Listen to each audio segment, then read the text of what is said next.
Hello everyone, स्वागत है आपका अपने यूट्यूब चैनल पर। तो ये हमारा रेलवे स्पीड टेस्ट बुक का पार्ट 11 है और ये मोस्ट बुक है, आप लोग जानते होंगे रेलवे के लिए। तो चलिए स्टार्ट करते हैं। हमारे पहला क्वेश्चन है, एवोगाद्रो संख्या का मान होता है। देखिए, एवोगाद्रो संख्या का मान कितना होता है? 6.023 × 10⁻23 होता है। और एवोगाद्रो संख्या किसे कहते हैं बताइए? ये कार्बन के 12 ग्राम या 1 मोल में जो परमाणु होते हैं उसे एवोगाद्रो संख्या कहते हैं। एक बार और हम आपको बता दे रहे हैं, कार्बन के 12 ग्राम या 1 मोल में जो परमाणु होते हैं उसे एवोगाद्रो संख्या कहते हैं। तो बताइए इसका क्या हो जाएगा? 6.023 × 10⁻23। यही हमारा क्या हो जाएगा? आंसर हो जाएगा। ठीक है, अगला क्वेश्चन देखिए, दूरी मापने की सबसे बड़ी इकाई क्या है? बताइए, दूरी मापने की सबसे बड़ी इकाई क्या है? पारसेक है। ठीक है, एक प्रकाश वर्ष है। बताइए, एक प्रकाश वर्ष में कितने मीटर के मान होते हैं? बताइए, एक प्रकाश वर्ष में 9.46 × 10⁻15 मीटर के बराबर होता है। ठीक है, 1 लीटर कितने गैलन के बराबर होता है? देखिए यहाँ कह रहा है 1 लीटर कितने गैलन के बराबर होता है, जबकि क्वेश्चन ऐसे भी पूछता है 1 गैलन में कितने लीटर होता है। तो 1 गैलन में 59 लीटर होता है, लेकिन यहाँ कह रहा है 1 लीटर कितने गैलन के बराबर होता है। तो ये आपका हो जाएगा, ये 0.2642 के बराबर होता है। ठीक है, ये 0.2642 के बराबर होता है। अगला क्वेश्चन देखिए, एक फर्मी में कितना मीटर होता है? एक फर्मी में कितना मीटर होता है? ये 10⁻−15 मीटर होता है। इसे आप लोग याद कर लीजिए। कैसे याद होगा? देखिए, कह रहा है एक फर्मी में कितने मीटर होता है। देखिए इसे कैसे याद करेंगे? Milli, centi, decimetre, deca hecto, kilometre. इसे आप लोग रट लीजिए ताकि इस तरह का कहीं भी क्वेश्चन आए तो आपसे छूटे ना। तो इसका आंसर क्या हो जाएगा? इसका आंसर हो जाएगा 10⁻−15 मीटर। अगला क्वेश्चन देखिए, लॉगरिथम के आविष्कारक हैं। लॉगरिथम के आविष्कारक कौन है? जॉन नेपियर हैं। कौन है? जॉन नेपियर हैं। अगला क्वेश्चन देखिए, क्वांटम सिद्धांत के प्रतिपादक हैं। कौन है? ये मैक्स प्लांक है। कौन? मैक्स प्लांक है। जो केमिस्ट्री का जो क्वांटम सिद्धांत है NLMS, वो कौन से दिए थे? मैक्स प्लांक ने दिए थे। तो इसका आंसर क्या हो जाएगा? मैक्स प्लांक हो जाएगा। अगला क्वेश्चन देखिए, वायुमंडल की आर्द्रता को मापने वाला यंत्र क्या है? बताइए, ये है हाइग्रोमीटर। क्या चीज़? हाइग्रोमीटर से वायुमंडल की आर्द्रता को मापा जाता है। 1 एंगस्ट्रॉम मात्रक बराबर होता है। ये किसके बराबर होता है? ये 10⁻10 मीटर के बराबर होता है। ठीक है, पृथ्वी के उपग्रह का कक्षीय वेग निर्भर करता है। बताइए, जो पृथ्वी का उपग्रह है उसका कक्षीय वेग देखिए उसके त्रिज्या पर निर्भर करता है। क्या चीज़? पृथ्वी की त्रिज्या पर निर्भर करता है। क्या? उपग्रह का कक्षीय वेग। ये आपको मालूम होना चाहिए, इससे कंफ्यूज मत होइए। ठीक है, अगला क्वेश्चन देखिए, घड़ी की चाबी में संचित ऊर्जा है।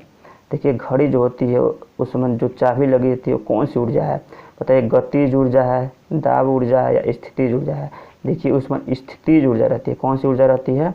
स्थितिज ऊर्जा रहती है। ठीक है, अगला क्वेश्चन देखिए, यदि किसी पिंड के संवेग 50% बढ़ा दिया जाए तो गतिज ऊर्जा का मान होगा। बताइए कितना होगा?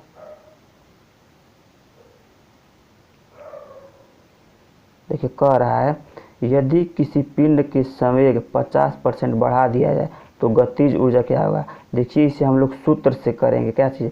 गतिज ऊर्जा का सूत्र क्या होता है? मालूम है आप लोगों को? ये होता है हाफ mv। क्या चीज़? हाफ mv² होता है। ठीक है, इस मन रखेंगे तो हमारा साल हो जाएगा। हाफ mv² क्या होता है? ये गतिज ऊर्जा का सूत्र होता है। तो इस मन रखेंगे तो 50% बढ़ा दिया जाए तो क्या होगा? ये देखिए, ये हो जाएगा आपका, इसे सॉल्व करेंगे तो हो जाएगा ये 125% हो जाएगा। ठीक है, 125% बढ़ जाएगा। ठीक है, अगला क्वेश्चन देखिए, कह रहा है अनुदैर्ध्य तरंग उत्पन्न की जाती है। बताइए, अनुदैर्ध्य तरंग, पहले बताइए अनुदैर्ध्य तरंग किसे कहा जाता है? अनुदैर्ध्य तरंग वो होता है जो वायु से होकर, मतलब वायु को अनुदैर्ध्य तरंग कहते हैं। और वायु किस्मन जा सकती है। देखिए, ऑप्शन के हिसाब से क्या है? सभी माध्यम में जा सकती है। देखिए ठोस में भी जाएगी, गैस, द्रव, यानी इसमें क्या हो जाएगा, सभी माध्यम में जाएगी। इसका ऑप्शन नंबर क्या हो जाएगा, ये हो जाएगा। किस माध्यम में अनुप्रस्थ तरंग उत्पन्न नहीं हो सकती। देखिए अनुप्रस्थ तरंग किसे कहते हैं, अनुप्रस्थ तरंग किसे कहते हैं बताइए। ये अनुप्रस्थ तरंग जो होता है वो उसे हम प्रकाश के तरंग को अनुप्रस्थ तरंग कहते हैं, ठीक है। तो प्रकाश तरंग को अनुप्रस्थ तरंग कहते हैं। तो कह रहा है उत्पन्न नहीं की जा सकती। बताइए पानी में भी हो सकता है, लोहा में भी हो सकता है, पारा में भी, क्या चीज़, इसमें प्रकाश तरंग उत्पन्न की जा सकती, लेकिन हवा में नहीं किया जा सकता। इसका ऑप्शन क्या हो जाएगा, सी हो जाएगा, ठीक है। अगला क्वेश्चन देखिए, कह रहा है प्रतिबल और विकृति का अनुपात क्या कहलाता है बताइए। प्रतिबल और विकृति के अनुपात को हम लोग क्या कहते हैं, प्रत्यास्था गुणांक कहते हैं, ठीक है। ये सूत्र है, क्या चीज़, प्रतिबल बट्टा विकृति बराबर क्या होता है, प्रत्यास्था गुणांक होता है। क्या चीज़, प्रतिबल, देखिए प्रतिबल बट्टे विकृति जो होता है उसे ही हम लोग क्या कहते हैं, प्रत्यास्था गुणांक कहते हैं, ठीक है। चलिए अगला क्वेश्चन देखिए, पनडुब्बी आधारित है, बताइए पनडुब्बी कौन सा नियम पर आधारित है। देखिए आर्किमिडीज के सिद्धांत पर। आर्किमिडीज ने कौन सा सिद्धांत दिया था, ये जब कोई वस्तु पानी में डूबी जाती है तो अपने मार्ग से विचलित हो जाती है और जो नीचे का पानी हटाया जाता है उसके बराबर होता है। तो क्या ये कौन सा नियम है, तो ये आर्किमिडीज का नियम है। तो इसका आंसर क्या हो जाएगा, ये वाला हो जाएगा। अगला क्वेश्चन देखिए, समुद्र में तैरना नदी की अपेक्षा आसान है क्योंकि, बताइए क्यों। समुद्र गहरा होता है, बिल्कुल नहीं। समुद्र काफ़ी दूर तक फैला रहता है, ये भी बिल्कुल नहीं। समुद्र में ज्वार भाटा आता है, ये भी नहीं होगा। फिर कह रहा समुद्र के पानी का घनत्व नदी के पानी से अधिक होता है। देखिए ये ऑप्शन सही होगा। देखिए ये कैसे सही होगा आप बताइए। देखिए क्योंकि जो समुद्र का पानी होता है वो क्या होता है, खारा होता है, और जब खारा रहेगा तो उसका घनत्व तो क्या होगा, उसका घनत्व तो ज़्यादा होगा, और जब घनत्व तो ज़्यादा होगा तो उसमें कोई भी वस्तु तैरने लगेगी, ठीक है। तो नदी की अपेक्षा क्या होता है, उसमें घनत्व तो ज़्यादा रहता है, इसलिए वो वस्तु तैरने लगती है। अगला क्वेश्चन देखिए, रंग अपश्रव्य कही जाती है जब उसकी आवृत्ति हो। देखिए अपश्रव्य क्या कहते हैं, अपश्रव्य किसे कहते हैं पहले ये बताइए। अपश्रव्य वो होता है जिसे हम सुन नहीं सकते हैं, जिस आवाज़ को हम सुन नहीं सकते हैं उसको अपश्रव्य कहते हैं। तो यहाँ कह रहा उसकी आवृत्ति होगी, देखिए उसकी आवृत्ति जो होती है जिसे हम सुन नहीं सकते हैं वो 20 हर्ट्ज से कम होता है। इस आवाज़ को हम लोग नहीं सुन सकते। इस आवाज़ को कौन कौन सुन सकते हैं, देखिए कुत्ता, बिल्ली, चमगादड़, ये सब क्या है, ये सब 20 हर्ट्ज से जो कम आवाज़ रहेगा उसे वो लोग सुन जाते हैं। वो आगे ही पता कर लेते हैं क्या होने वाला है, क्योंकि आगे उनको आवाज़ सुनाई दे देता है, ठीक है। इसलिए इसको हम लोग नहीं सुन सकते हैं। तो ये क्या होगा, तरंग अपश्रव्य कही जाती है जबकि उसकी आवृत्ति क्या हो, 20 हर्ट्ज से कम हो, ठीक है। अगला क्वेश्चन देखिए, यदि तरंग की लंबाई का मान आधा कर दिया जाए तो ध्वनि का वेग क्या होगा। देखिए तरंग पर ध्वनि का वेग निर्भर नहीं करता है, तो वही रह जाएगा, क्या चीज़, आधा हो जाएगा, ठीक है। अगला क्वेश्चन देखिए, ध्वनि तरंगे हैं, बताइए ध्वनि तरंगे क्या है। ध्वनि तरंगे अनुदैर्घ्य तरंगे है। आपको बताएं क्या चीज़, ध्वनि तरंगे अनुदैर्घ्य तरंगे कहलाती हैं, ठीक है। गोली दर्पण की फोकस दूरी उसकी वक्रता त्रिज्या की क्या होती है, उसकी वक्रता त्रिज्या की आधी होती है। बताइए, ये तो आपको मालूम होगा, आधी होती है, ठीक है। अगला क्वेश्चन देखिए, उत्तल दर्पण द्वारा बना प्रतिबिंब होता है। देखिए उत्तल दर्पण द्वारा बना प्रतिबिंब, तो देखिए पहली बात तो सीधा रहेगा, लेकिन वो सीधा रहेगा लेकिन वास्तविक नहीं रहता, क्यों, वो काल्पनिक रहता है, ठीक है। सीधा और काल्पनिक, इसका आंसर क्या हो जाएगा, काल्पनिक और सीधा रहेगा। अगला क्वेश्चन देखिए, प्रकाश तरंग उदाहरण है। देखिए हम बताएं प्रकाश तरंग क्या है। प्रकाश तरंग एक अनुप्रस्थ तरंग है, ठीक है, और वो क्या है, विद्युत चुंबकीय अनुप्रस्थ तरंग है। तो इसका ऑप्शन क्या हो जाएगा, ऑप्शन नंबर बी हो जाएगा। देखिए इस सवाल में बहुत लोग कंफ्यूज होते हैं कि अनुप्रस्थ तरंग किसे कहते हैं और अनुदैर्घ्य तरंग किसे कहते हैं। देखिए यहाँ पर दिया अनुप्रस्थ तरंग, यहाँ पर अनुप्रस्थ, देखिए यहाँ पर प्रस्थ आया ना, तो यहाँ देखिए अनुप्रस्थ यानी प्र आया, तो ये क्या होगा, ये प्रकाश तरंग होगा। और वहाँ पर अनुदैर्घ्य आया था, तो उसे कैसे याद रखेंगे, वायु को अनुदैर्घ्य तरंग कहते हैं और अनुप्रस्थ को क्या कहेंगे, अनुप्रस्थ को प्रकाश तरंग कहेंगे, क्योंकि यहाँ पर देखिए प्र आया है। इसे इस ट्रिक से आप लोग याद रख सकते हैं कि अनुदैर्घ्य तरंग किसे कहते हैं और अनुप्रस्थ तरंग किसे कहते हैं। यहाँ पर प्र आया है तो ये क्या होगा, प्रकाश तरंग होगा, ठीक है। तो इसका आंसर क्या हो जाएगा, प्रकाश तरंग का उदाहरण क्या है, देखिए अनुप्रस्थ तरंग का, ठीक है। अगला क्वेश्चन देखिए, फोटोग्राफी कैमरे का अवदिशक लेंस होता है। बताइए क्या होता है, उसका लेंस क्या होता है, उत्तल लेंस होता है, ठीक है। उसका लेंस क्या होता है, उत्तल लेंस। इसका आंसर क्या हो जाएगा, बी हो जाएगा। अगला क्वेश्चन देखिए, E बराबर mc² को प्रतिपादित किया था, ये तो सबको मालूम है, आइंस्टीन ने किए थे। थोरियम का नाभिक को बदला जा सकता है, बताइए, ये प्लूटोनियम में रख कर बदला जाता है, ठीक है, किस्मन प्लूटोनियम में रखकर बदला जा सकता है। अगला क्वेश्चन देखिए, फ्यूज के पदार्थ का होना चाहिए, फ्यूज के पदार्थ का होना चाहिए, बताइए। देखिए पहले ये जान लेते हैं। देखिए फ्यूज जो घर में लगा रहता है बोर्ड में, वो फ्यूज जो होता है उसका, देखिए जब करंट बहुत तेज़ जाएगा तो क्या होगा, वो जब तेज़ जाएगा तो उसका गलनांक कम रहेगा, तभी तो वो गलेगा। तो यहाँ पर देखिए उच्च प्रतिरोध, उच्च नम्यता, उच्च गलनांक।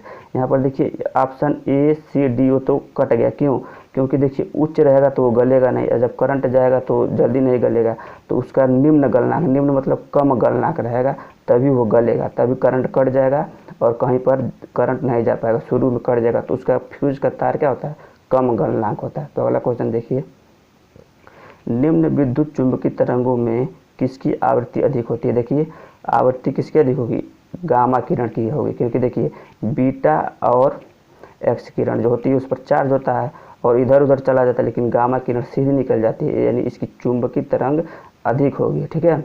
अगला क्वेश्चन देखिए, ऊर्जा का क्षय कम होता है, किसमें होता है, बताइए, ऊर्जा क्षय कम होता है किसमें, ये डीसी में होता है, डीसी यानी दृष्ट धारा में क्या होता है, ऊर्जा क्षय कम होता है। दृष्ट धारा किससे कहते हैं, बताइए, जो हम लोग वो डीसी प्रयोग करते हैं, जो चार्जर और लगा रहता है, मोबाइल की बैटरी होती है जिससे चार्ज करते हैं, उसे दृष्ट धारा कहते हैं, डीसी कहते हैं। तो उसमें ऊर्जा का क्षय क्या होता है, कम होता है, ठीक है। तो इसका आंसर क्या हो जाएगा, डीसी हो जाएगा, ठीक है। अगला क्वेश्चन देखिए, ट्रांसफार्मर किस सिद्धांत पर काम करता है। देखिए ये अभी बताएं किस पर, ये चुंबकीय प्रेरण पे काम करता है, किस पर, चुंबकीय प्रेरण पर, विद्युत चुंबकीय प्रेरण पर नहीं, बस चुंबकीय प्रेरण पर काम करता है, ठीक है। अगला क्वेश्चन देखिए, अगला क्वेश्चन कह रहा है, घरेलू प्रकाश के लिए प्रयुक्त लैंप किस क्रम में जोड़ा जाता है। देखिए जो घरेलू प्रकाश होता है वो समांतर क्रम में जोड़ा जाता है, किसमें, समांतर क्रम में जोड़ा जाएगा। अगर श्रेणी क्रम में जोड़ दिया जाए तो बस, जैसे श्रेणी क्रम में जोड़ेंगे तो क्या होगा, यहाँ पर जोड़ा जाएगा तो एक बल्ब जलेगा, फिर दूसरा बल्ब नहीं जलेगा, तो इसलिए उसे समांतर क्रम में रखा जाता है, ठीक है। अगला क्वेश्चन देखिए, ऊष्मा किस प्रक्रिया से सर्वाधिक तीव्र गति से स्थानांतरित होती है, बताइए।